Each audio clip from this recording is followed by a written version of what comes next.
Turn it up.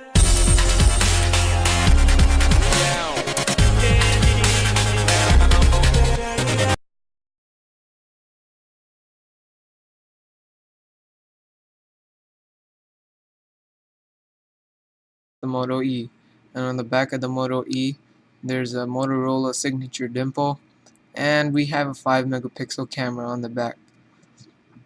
And as we turn the phone around, we have our speaker on the bottom, which is pretty loud, and on our top we have our phone speaker, which is decent. And on our right side we have the volume rocker keys up and down, and we have our power button on the top of our volume rocker keys. And on the top we have our headphone jack and a microphone, and on the bottom we have our usual micro USB charging cable connector. And overall the phone feels great in the hand.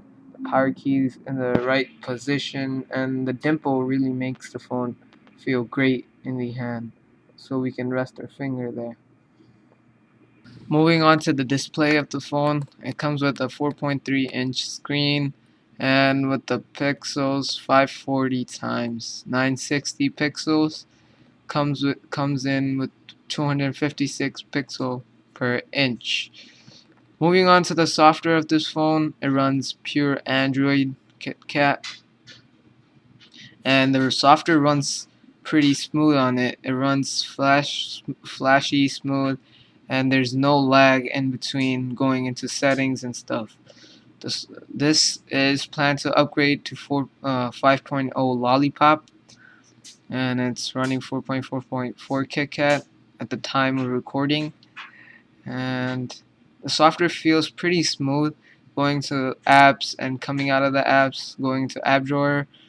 It runs pretty smooth.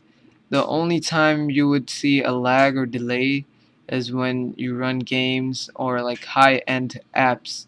As you can see, YouTube runs pretty smooth, and yeah, everything runs pretty smooth on it. And as we get into Temple Run, as you can see, it takes a long time to load the game up. It's because this phone is not meant to be high-end, and it's for its price it's pretty good. And the phone itself is pretty smooth. As you can see, when we're loading up this game, it takes pretty much a long time, and when it does load up we see a little bit lag there. And overall this phone is great. Generally, as you can see, the gameplay is pretty smooth. It does lag up when you're trying to go crazy with it, but overall this phone can handle daily usage like using Facebook Messenger, stuff like that. And you see a bit lag in browsing when you scroll down, up and down, loading for screen time, as you can see. And the phone usually handles everything, but sometimes you can see a lag in between the browser and gaming, as you can see there. And yeah, overall this phone is great. And this phone has a battery of 100 milliamp battery, 1980 milliamp battery, and it's pretty decent for this screen size. With 480p screen size, you can get a day out of the whole battery. As you can see, I got a day out of it with minimal usage, unless you go crazy with the games and applications.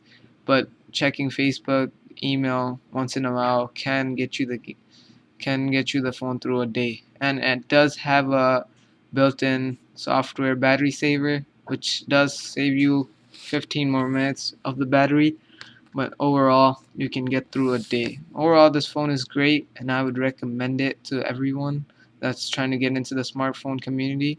And thanks guys, see you in the next video.